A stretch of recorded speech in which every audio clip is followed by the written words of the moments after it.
तर नमस्कार, राम राम मंडळी. 12 सप्टेंबर 2025 हा मराठी इंडस्ट्रीसाठी 2025 मधला सगळ्यात एक्साइटिंग दिवस होता हे मी ठणकावून सांगू शकतो. कारण दोन वेगवेगळ्या प्रकारचे वेगवेगळ्या जॉनराचे टॉपिकचे चित्रपट रिलीज झाले, दशावतार आणि आरपार. आणि मला असं वाटतं की दोन्ही चित्रपटांकडे पॅन इंडिया जाण्याची संधी होती. पहिल्यांदा एका मराठी चित्रपटाने पॅन इंडियावर डंका वाजवला असता असं मला वाटतं. पण या एका चुकीमुळे दोन्ही चित्रपटांनी ती संधी गमावली. दोन्ही चित्रपटांचं नुकसान झालं. ते नेमकं काय आहे सगळ्या व्हिडिओ मध्ये डिस्कस करणार आहोत. तुमच्या सर्वांचं स्वागत आहे माझ्या चॅनल माय व्ह्यू मराठीवर. माझं नाव तनिष शेडकर. चला व्हिडिओला सुरुवात करूया. आता व्हिडिओच्या सुरुवातीला जसं मी म्हणालो, आर पार आणि दशावतार दोन्ही चित्रपटांचे ट्रेलर प्रमोशनल कट हे एक्साइटिंग होते आणि दोन्ही चित्रपटांसाठी माझ्या मनात ॲज वेल एज प्रेक्षकांच्या मनात उत्सुकता होती. एका बाजूला दिलीप प्रभावकर सारखे एक लेजेंडरी ऍक्टर आणि एक आगळा वेगळा टॉपिक मराठी चित्रपटात येत होता जो कल्चरली रुटेड होता, आणि दुसऱ्याच बाजूला आर पार सारखा एक मॉडर्न एज जेनझी चित्रपट येत होता. दोन्ही चित्रपट 12 सप्टेंबरला रिलीज झाले. दोन्ही वेगळे होते आणि दोघांची ऑडियन्स सुद्धा वेगळी होती. पण या एका चुकीमुळे दोघांना खूप मोठं नुकसान झालं आणि ती चूक म्हणजे दोन्ही चित्रपट एकाच दिवशी रिलीज होणं. आणि मराठी इंडस्ट्रीमध्ये हे नवीन नाहीये. या आधी सुद्धा असं बऱ्याचदा झालंय की एकाच दिवशी दोन तीन मराठी चित्रपट रिलीज होतात आणि कधी कधी असा महिना येतो जिथे एकही मराठी चित्रपट नसतो. आता तुम्ही म्हणाल यात प्रॉब्लेम काय, एका दिवशी दोन मराठी चित्रपट रिलीज होतात तर काय होतं? तुम्ही बोलाल तूच म्हणालास की दोन्ही चित्रपट वेगळे होते, दोघांची ऑडियन्स वेगळी होती, तर मग यात चूक काय? तुम्हाला सांगतो, जेव्हा दोन चित्रपट एकत्र रिलीज होतात सगळ्यात मोठी बोंब होते ती म्हणजे स्क्रीन्स मिळण्याची. महाराष्ट्रात मुंबईत दुर्दैव हे आहे की मराठी चित्रपटांपेक्षा हिंदी चित्रपटांना जास्त प्राधान्य दिलं जातं. आता हिंदी काय, तमिळ, तेलुगू, मल्याळम आणि गुजराती चित्रपट यांना मराठी चित्रपटापेक्षा जास्त शो मिळतात. आणि तसं असताना दोन मराठी चित्रपट एकाच दिवशी येत आहेत आणि दोघांमध्येही चांगलं पोटेन्शियल आहे. मग ऑफकोर्स दोन्ही चित्रपटांना कमी स्क्रीन्स मिळणार आहेत आणि कमी स्क्रीन्स मिळाल्यामुळे दोन्ही चित्रपटांची जी ओपनिंग आहे, जो फुटफॉल आहे तो कमी असणार आहे. कुठल्याही चित्रपटासाठी पहिला वीकेंड म्हणजे पहिले 3 दिवस फ्रायडे, सॅटर्डे, संडे हे खूप इम्पॉर्टंट असतं. कारण तिथे तुमचा फर्स्ट ऑडियन्स इंटरॅक्शन होतो. ऑडियन्सचा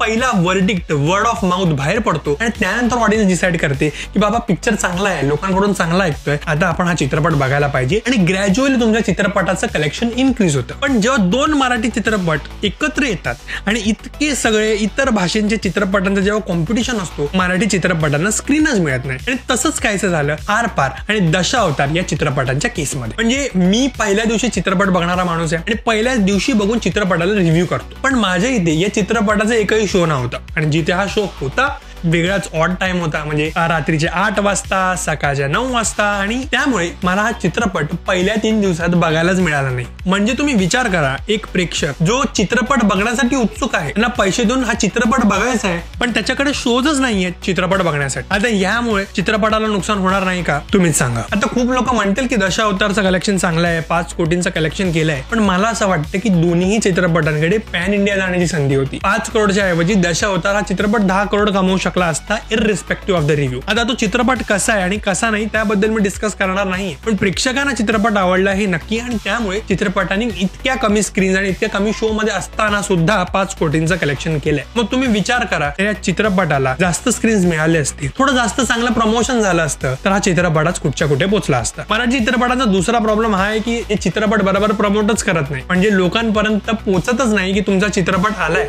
दशावतार हा चित्रपट एक खूप मोठं उदाहरण आहे. सोशल मीडिया ऐवजी 1-2 शो सोडले तर कुठेही या चित्रपटाचं प्रमोशन मला दिसलं नाही. आणि कसं कळणार लोकांना की तुमचा एक नवीन चित्रपट येतोय? मला वाटतं की दशावतार या चित्रपटाकडे चांगला पोटेन्शियल होता. हिंदी क्रिएटर्सनी सुद्धा या चित्रपटाचा रिव्ह्यू केलाय आणि मला असं वाटतं की जर हा चित्रपट चांगला बनला असता, चांगला प्रमोशन करण्यात आलं असतं तर दशावतार हा चित्रपट नक्कीच पॅन इंडिया गेला असता. दशावतार हा मराठी मधला कांतारा बनला असता हे 100%. फक्त चित्रपट थोडा अजून बेटर करण्याची गरज होती, थोडंसं बजेट वाढवण्याची गरज होती आणि चांगलं प्रमोशन करण्याची गरज होती. दशावतार या चित्रपटांच्या 5 कोटी कलेक्शन हे खूप काय सांगून जातं की मराठी इंडस्ट्रीकडे पोटेन्शियल आहे. आगळे वेगळे टॉपिक्स तुम्ही आणायला पाहिजे आणि आगळे वेगळे टॉपिक्स आणल्यानंतर त्या चित्रपटाला चांगलं प्रमोट करायला हवं. जर एक चांगली कथा आणि एक चांगलं प्रमोशन असेल ना तर मराठी चित्रपट सुद्धा पॅन इंडिया जाऊ शकतो आणि चांगलं कलेक्शन करू शकतो. दशावतार या चित्रपटाच्या 5 कोटींच्या कलेक्शननी दाखवून दिले.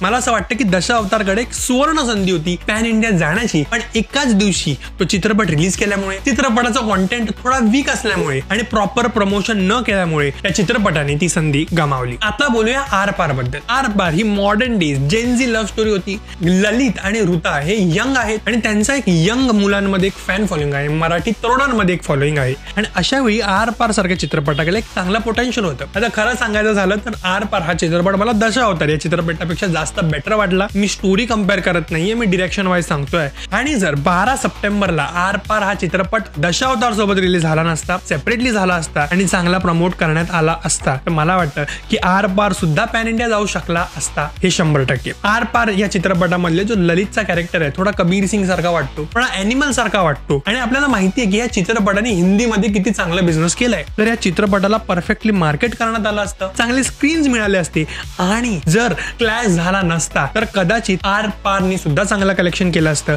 पॅन इंडिया सुद्धा चित्रपट जाऊ शकला असता. तर यावरून कळतं काय की मराठी इंडस्ट्रीच्या मेकर्सनी एकत्र येऊन काम करण्याची गरज आहे. दोन्ही चित्रपटांकडे चांगला पोटेन्शियल होता. किमान 2 आठवड्याच्या गॅपवर जरी हे चित्रपट रिलीज झाले असते तर मला वाटतं की दोन्हीही चित्रपटांनी चांगलं कलेक्शन केलं असतं आणि मराठी इंडस्ट्रीसाठी 2025 जो एक फॉगरेटेबल इयर राहिलाय तो ऍटलीस्ट थोडासा मेमोरेबल झाला असता. आता मला वाटतं की या सिच्युएशनमुळे तरी मराठी मेकर्सनी बोध घ्यायला हवा. एकाच दिवशी रिलीज करू नका रे बाबांनो. मध्ये मध्ये तुमचे पूर्ण डेट्स खाली असतात, एक महिनाभर तुमचा एकही चित्रपट नसतो आणि तुम्हाला माहित नाही कुठून काय सुचतं की तुम्हाला असं वाटतं की मला एकाच दिवशी सगळे चित्रपट रिलीज करायचे. म्हणजे कोणाची बुद्धी आहे हे मला समजत नाही. तुम्हाला काय वाटतं सिच्युएशन बद्दल? तुम्हाला कसा वाटलाय व्हिडिओ सगळं कमेंट सेक्शन मध्ये सांगा. Thanks for watching this video.